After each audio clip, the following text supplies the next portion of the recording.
Hello and welcome. This is Sam Ellis here joining us from Virtual School Victoria for today's issue of the VATE Village. How are you going, Sam? Oh, hi, Ernest. Not bad. It's all going on, isn't it? It is. We're aware you've got a child in the next room with a tenuous nap situation. So Yeah. as with everyone, we're sort of coping with the strange arrangements at the moment. Yes. Yes. Sam actually reached out to me, which is fantastic. Please do that if you'd like to be a guest on the podcast. With a whole list of fantastic ideas. So I feel like we're going to be getting you back again, Sam. But today we're going to focus on the question of interactive fiction. And I'd really like to just start by asking, what is interactive fiction? What does it look like?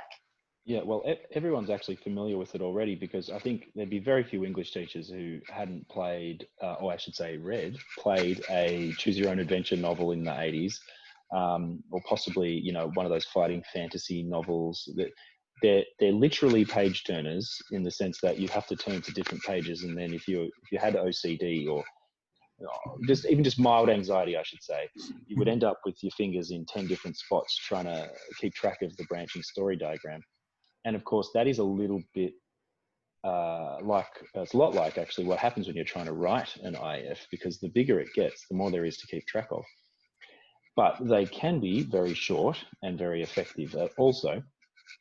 So, fast forward from the paper world of the 80s to something a little more modern. Well, it turns out that the scholarship on interactive fiction and sort of HTML text in general goes way back to almost the beginning of HTML. Scholars were on ARPANET playing around with it and coming up with creative ways to use hypertext. And so ever since the beginning of hypertext, there's been people experimenting with it as an art form and as a narrative form. And the obvious feature of HTML is its non-linearity. So the DNA of interactive fiction lies in the non-linearity of HTML, but there are other ways to make them. But that's the simplest one because it's the native form of the internet, and we want to publish these things when we make them, and we want to see kids getting the satisfaction of seeing something being online. And there are lots of great tools out there to just sit down and just start writing without any need to understand what's going on behind the scenes, under the bonnet. Really all you need is just a starting point for a story, and then interactive fiction enables you to explore what might happen, as well as create an experience in reverse for the person who's reading it later. And I noticed, you mentioned certainly the books from my youth, and I certainly, you talked about OCD. I think for me, it was always about a control issue. I wanted to be able to control what was going to happen. Yes. But yeah, I think a real surge recently in these types of storytelling. I noticed on Netflix, the Netflix original series, Unbreakable Kimmy Schmidt, recently had a sort of choose your own adventure episode, which keeps popping up in my feed because I watched it once through. Making certain choices, and obviously it sort of doesn't think I've watched it because you can go back and repeat that viewing experience. So I think obviously alongside the online platforms that young people can use, I think there's been a bit of a resurgence in this form of storytelling, which is really exciting. I know with one of my Year 7 classes a couple of years ago, I used Twine, which is one of the platforms, open source platform that's available. It's a bit buggy because it's open source, but it's kind of idiot proof for those teachers like myself who weren't necessarily that confident in the use of HTML and things like that. As you mentioned, you don't need to know what's going on under the bonnet. But I found it really fascinating to talk. I had a particular section of students in that class who were probably reading at about a year 2 or 3 level, and nothing had really engaged them throughout the year. Until we got to this unit and sort of talking to them afterwards. You've already alluded to a range of the attractions for young people in terms of, I guess, the gamification in some senses of that task. These are young people, these particular students who were really engaged with gaming and other sorts of things, and this was a connection to that. But I think also it made them think in a way that I hadn't been able to up until that point in the year about the fact that authors make choices. Yes. So sort of when we get to a senior year level and we're asking students to use meta language to talk about decision making of authors and directors and things like that. This, particularly in a junior middle year sense, I think is a really beautiful starting point for that, because the penny sort of dropped for these students about the fact that there isn't just one story. They're actually making choices about the story. That's exactly so I thought right. It was fascinating from that perspective. Yeah, well, if you'd like me to jump off from there, it's, well, I think, Ernest, you've done a really good job of making the entire sales pitch, I think, for interactive fiction is right there. So I can echo everything you've said about how it plays out in the classroom, particularly, I can comment more on middle years. And I think that it is superb for any student, wherever they are at. So it is self-differentiated. So that's a marvelous thing, because it takes a lot of pressure off teachers. Also, it means that teachers can focus more on the truly pleasurable thing in English, I think, which is helping students find their voice and, you know, simultaneously combating low literacy or writer's block or things like that. So I won't say that I had no students with writer's block with interactive fiction, but I think that it certainly helped to cut it down a lot and present them, as you say, with the metatextuality of everything. So, you know, like I said, it was pointed out way back in 1990 that postmodernity as a theory kind of predated the internet, but not by much. And then the internet came along and kind of reified all of the discourse in postmodernity, which was about collapsing high and low, and about nonlinearity, and about disrupting the position of the author and the audience, and on and on and on. The consequences are many and vast. Fast forward to today, the kids have grown up in that hypertextual, metatextual world, and we're, you know, I don't want to get too political, but we're still trying to hit them with fairly traditional narrative forms for the most part, and also the points of entry into their own expression. We tend to still limit ourselves a lot in that area, I think, as English teachers. And I'm not saying I'm some giant revolutionary. I've not really pushed the ball that much further down the road. And I think that my point very much is, the second you realize that twinery is very easy to use, and that you don't have to be any sort of whiz at all or have any kind of radical pedagogy, just start and you will find all the incredible things that follow. And it's worth noting that there's a thriving IF community on the internet. Beware, lots of adult content there as well.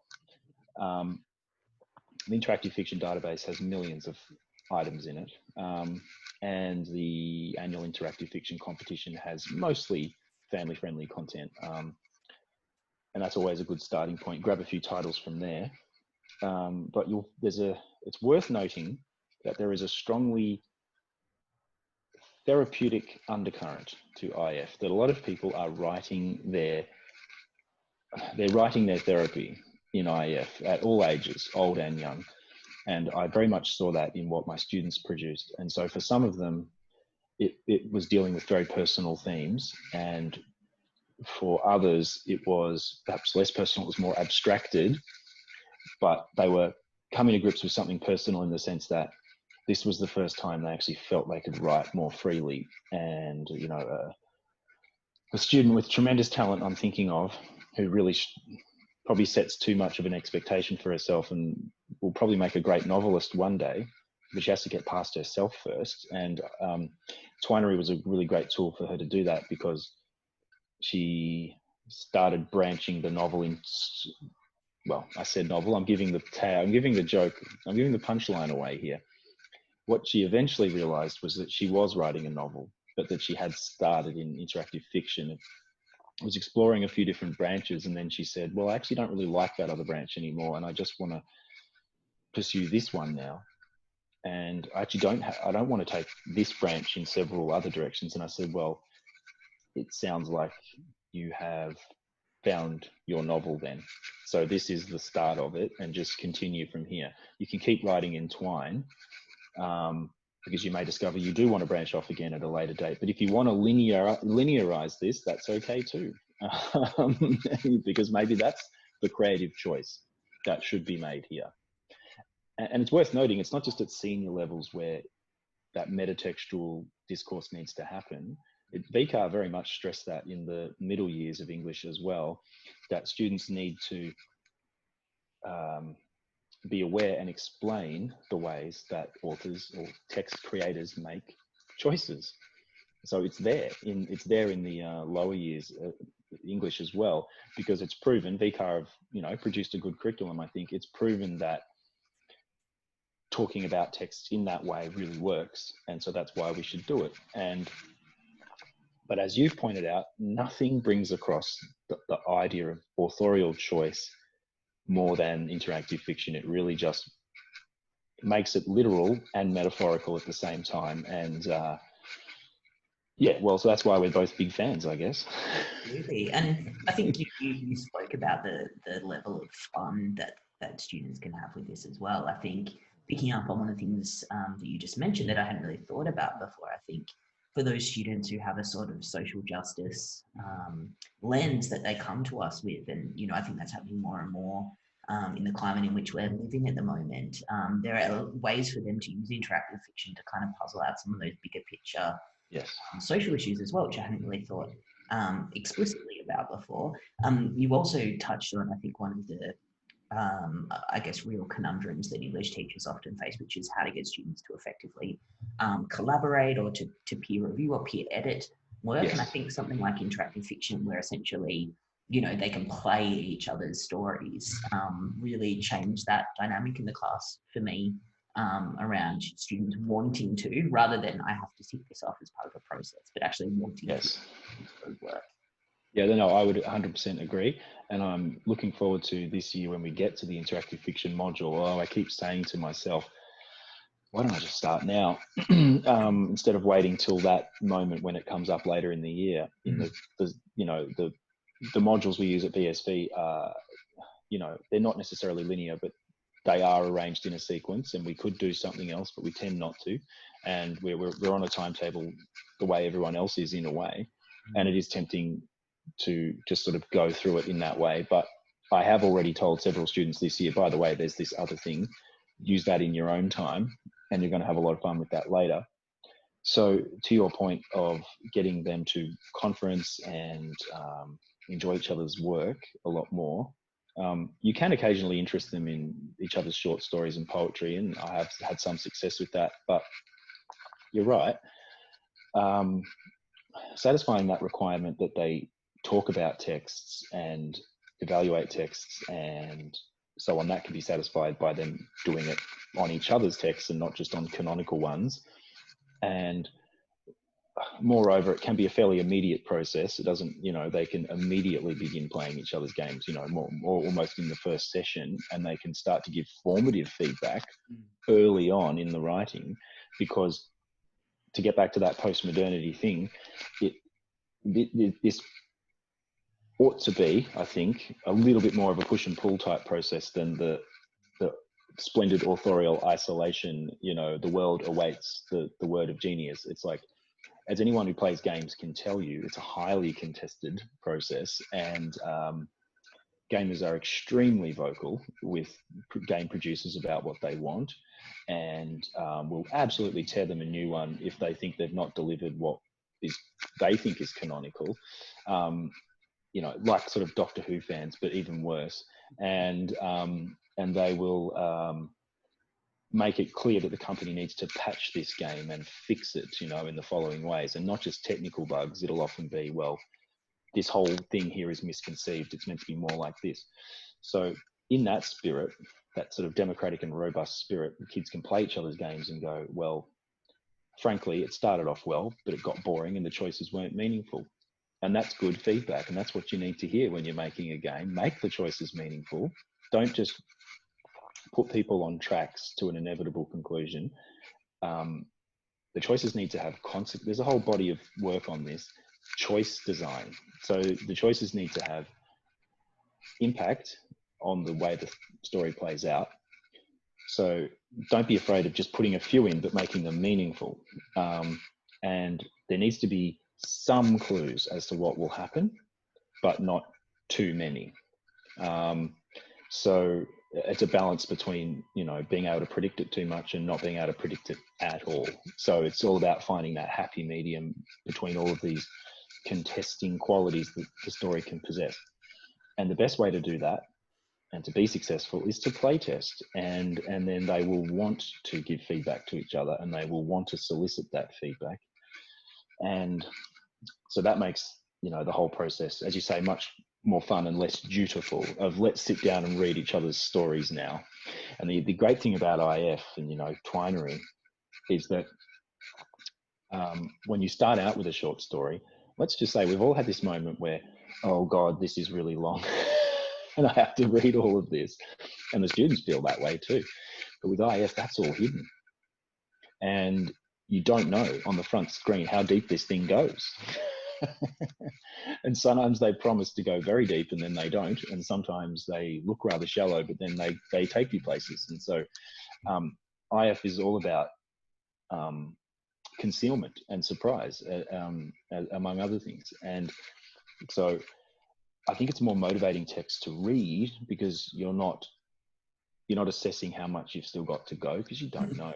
And so it tricks you into keeping on going. And so it's good for reluctant readers and it's good for reluctant writers because there's a sense of completion with every segment you produce. There's a concrete achievement there. Absolutely. And, yeah. Which, so that's just one of the many virtues. Yeah. Absolutely. And that brings us right back around to the excellent point you made earlier about the sort of way that differentiation is embedded in units of work like this. Look, I think we could talk about this all day. I think that's a really great place to, and we've given people some places to go to look for some of both the scholarship, but also the practical elements that they might like to start incorporating. And I think we'll definitely have you back, Sam, to talk some more either about this particularly or also some of the other experimentation that you have undertaken with your colleagues at VSV. We're so grateful for Virtual School Victoria this year. I think people who didn't know about VSV before certainly learned since our remote teaching experiments. Thank you so much, Sam, for talking with us today, and we'll hear from you again soon. It's a pleasure, Ernest. An absolute nutter for this stuff. So yeah, that's right. Let's chat anytime. Thanks. Thank you. Thank you, Ernest.